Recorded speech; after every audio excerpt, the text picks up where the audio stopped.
नमस्कार मित्रों, आपके अपने YouTube चैनल में आपका स्वागत है। एक बार एक बहुत ही दुखी व्यक्ति महात्मा के पास जाकर बोलता है, मैं अपने जीवन से बहुत दुखी हूँ। अपने बीवी बच्चों और परिवार को खुश नहीं रख सकता। मैं अपने लिए भी कुछ नहीं कर पा रहा हूँ। कभी कभी तो मुझे अपना जिंदगी खत्म कर देने का मन करता है। आप इतनी साधना करते हैं, इतनी तपस्या करते हैं, क्या आप मुझे कोई ऐसा मार्ग बता सकते हैं जिससे मैं अपने बुरे वक्त से बाहर आ सकूं? मेरा समय बहुत खराब चल रहा है। 2 वक्त की रोटी का इंतजाम करना भी मेरे लिए बहुत ही मुश्किल हो गया है। अब आप ही बताइए कि मैं ऐसे वक्त में जिंदा रहूं तो कैसे रहूं? कैसे अपने परिवार को खुश रखूं? कृपया करके इससे निकलने का कोई रास्ता बताइए ताकि मैं आसानी से इस समस्या का सामना कर सकूं, क्योंकि मैं बहुत पढ़ा लिखा नहीं हूं।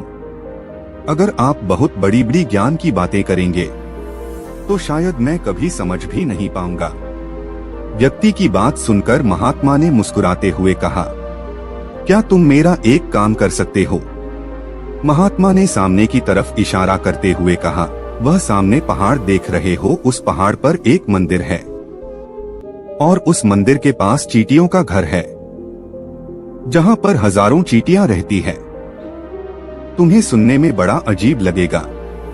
चींटियां उस मंदिर के जमीन को खराब कर देती है, वहां की मिट्टी की उपजाऊ शक्ति को खत्म कर देती है, जिसके कारण वहां पर कोई भी पेड़ या घास उग नहीं पाता है। तुम मेरा एक काम करो, फिर उसके बाद मैं तुम्हारे सवालों का जवाब दूंगा। तुम 7 दिन तक रोज उस पहाड़ी पर जाओ और उन चींटियों के घर को तहस-नहस कर दो, उनके घर को तोड़ दो। जब भी तुम्हें चींटियों का घर दिखे मंदिर के आसपास, तो उन्हें वहीं पर तहस-नहस कर देना। लेकिन याद रहे, घर को तोड़ते वक्त कोई भी चींटी मरनी नहीं चाहिए। इस बात को समझने का प्रयास करते हुए युवक वहां से चला गया। उसे समझ में नहीं आ रहा था कि आखिर महात्मा जी ऐसा उससे क्यों करवा रहे हैं। ऐसे तो उन चिट्ठियों पर अन्याय होगा, उनका घर टूट जाएगा, उन्हें नुकसान पहुंचेगा। आखिर कौन ऐसा करने को कहता है? यह सब सोचकर वह महात्मा की बात मानते हुए अगले ही दिन उस पहाड़ी पर जाना शुरू कर देता है। जब वह पहले दिन पहाड़ी पर पहुंचता है और देखता है कि बहुत सारी चींटियां अपना खाना जुटाने में लगी हुई है। सारी चींटियां कतार से चल रही थी और अनाज के छोटे छोटे दाने उठाकर अपने घर में जमा करके जा रही थी। यह देखकर पहले तो उस युवक का मन कमजोर पड़ गया। उसने सोचा कि यह इतना मेहनत करके अपना घर भर रहे हैं और मैं उनके घर को तबाह कर दूंगा तो इनको कितना बुरा लगेगा। लेकिन फिर उस व्यक्ति ने महात्मा की बात याद करते हुए घर को तोड़ना शुरू कर दिया। घर तोड़ते ही चींटियां इधर उधर भागने लगी। अभी तक जो कतार में चल रही थी, अब वह बिखर गई और अपनी जान बचाने के लिए इधर उधर भागने लगी। थोड़ी देर में घर टूट गया। सारे चींटियां इधर उधर अपनी जान बचाने के लिए भाग गई थी।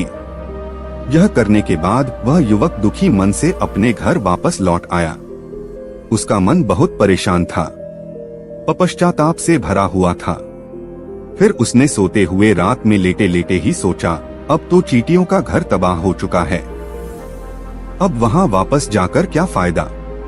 क्योंकि जैसा महात्मा जी ने कहा था कि चींटियों का घर तबाह करना है, वह तो मैं पहले ही कर चुका हूँ। लेकिन बाद में उसने कुछ सोचकर फिर से वहां जाने का निर्णय लिया और अगले दिन सुबह सुबह वह वापस उस पहाड़ी पर पहुंच जाता है।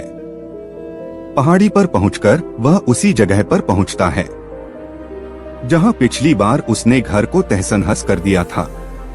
लेकिन वह देखकर चौंक जाता है कि चींटियों ने फिर से अपना घर उसी जगह पर बना लिया था और वे फिर से अपने घर के लिए सामान इकट्ठा करने में जुटी हुई थी। उस आदमी को यह देखकर लगा कि है चींटियां कितनी मूर्ख है। इनको पता है कि कल ही इसी जगह पर इनका घर तबाह किया गया है और उसी जगह पर इन्होंने अपना नया घर भी बना लिया। और यह सोचकर वह आदमी हंसने लगा। लेकिन फिर से महात्मा की बात याद करते हुए फिर से उन चींटियों का घर तबाह कर दिया। फिर से उन चींटियों में हलचल मच गई। थोड़ी ही देर में वह चींटियां अपनी जान बचाने के लिए इधर उधर भागने लगी। कुछ ही देर में उनका घर फिर से तबाह हो गया और इस बार वह युवक थोड़ा सा संतुष्ट होकर यह सोचने लगा कि इस बार तो मैंने इन चींटियों का घर अच्छी तरह से तबाह कर दिया है। अब तो वह चींटियां अपना घर यहाँ पर दोबारा बना ही नहीं पाएंगी।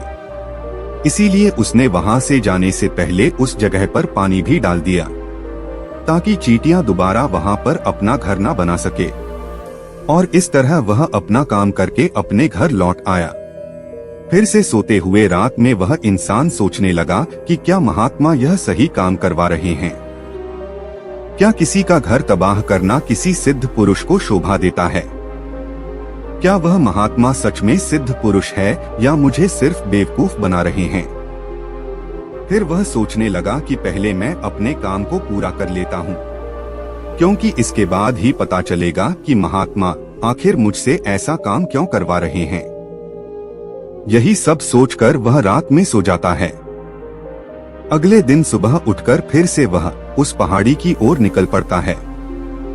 पहाड़ी पर पहुंचकर वह उसी जगह पर पहुंचता है जिस जगह पर उसने अगली सुबह उन चींटियों का घर तोड़ा था। और वह यह देखकर खुश हो जाता है कि वहां पर कोई भी घर नहीं था। सारी चींटियां वहां से भाग चुकी थी।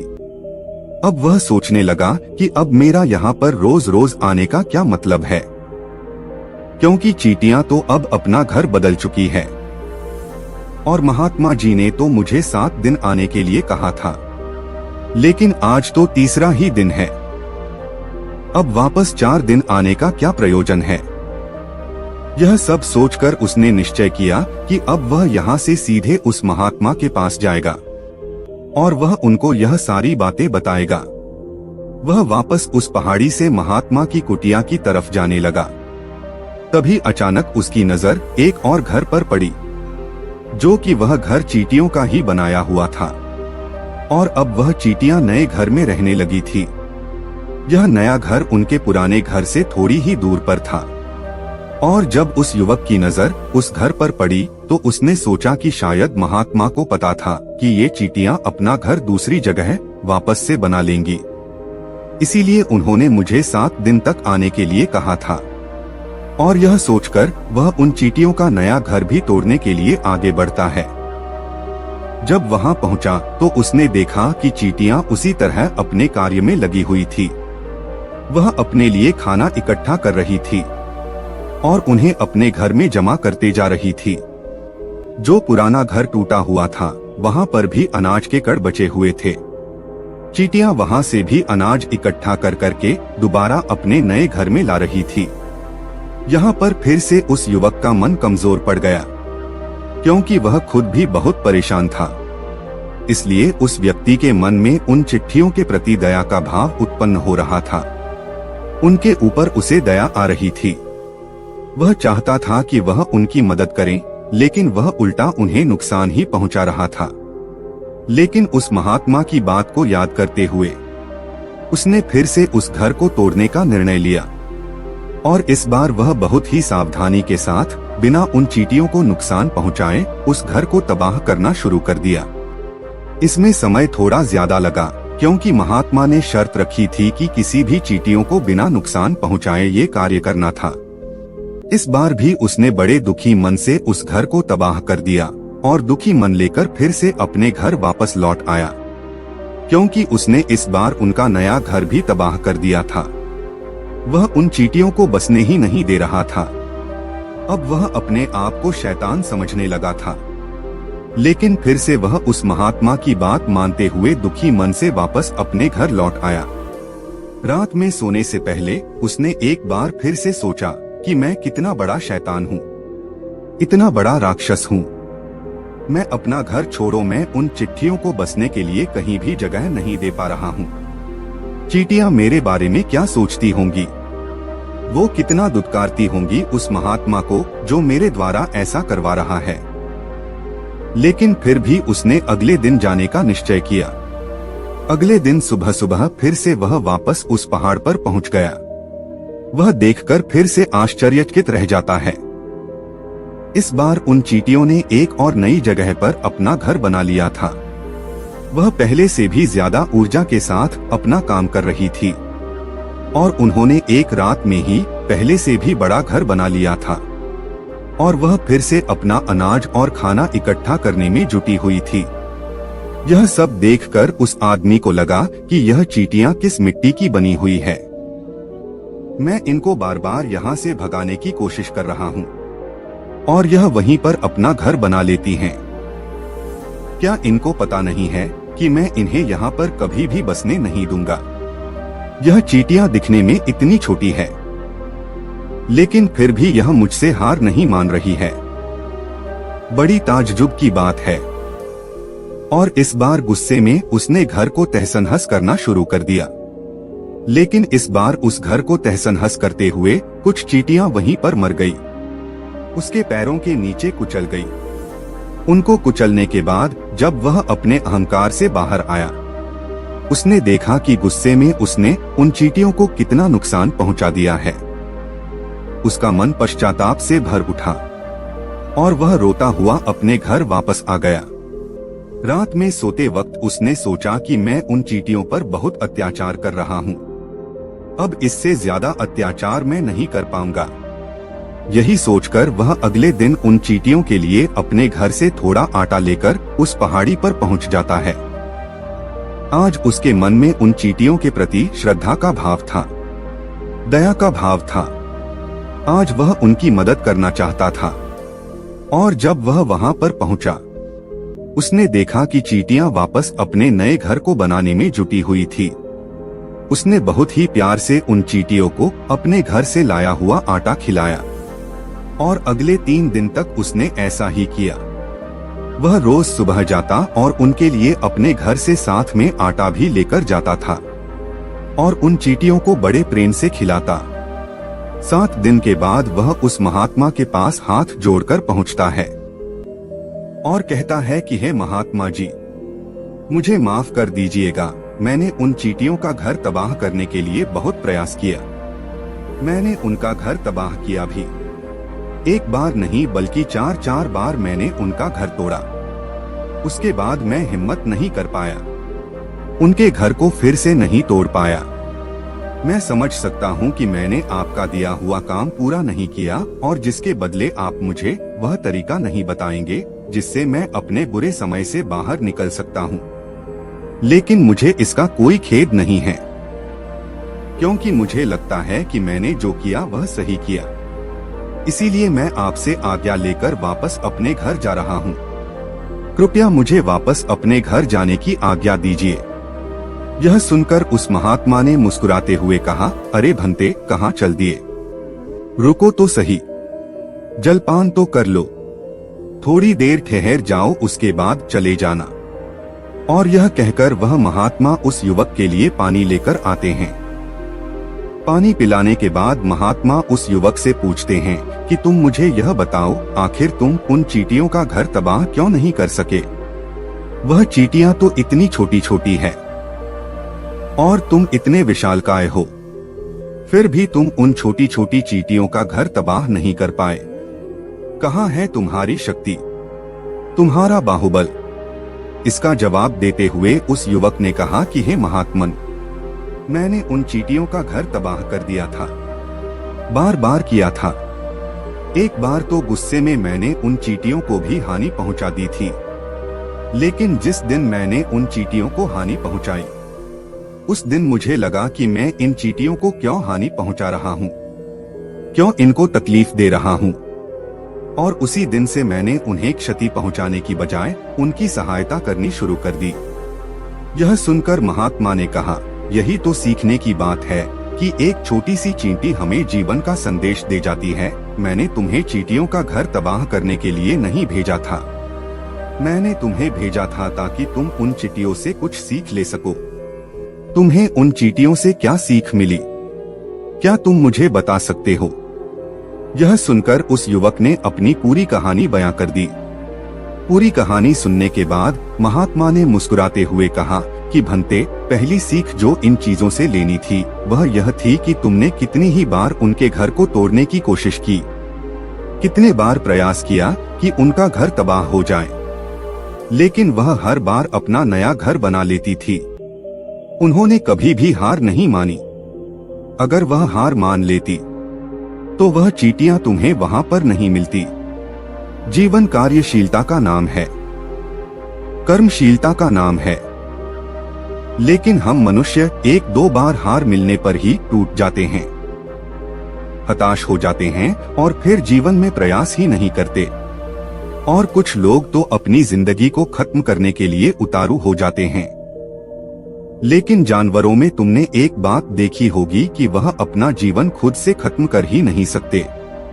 तुमने कभी नहीं सुना होगा कि किसी जानवर ने आत्महत्या कर ली, चाहे वो जानवर कितना ही भूखा क्यों ना हो, इतना ही दुखी क्यों ना हो, लेकिन वह अपने जीवन के लिए हमेशा संघर्ष करता रहता है।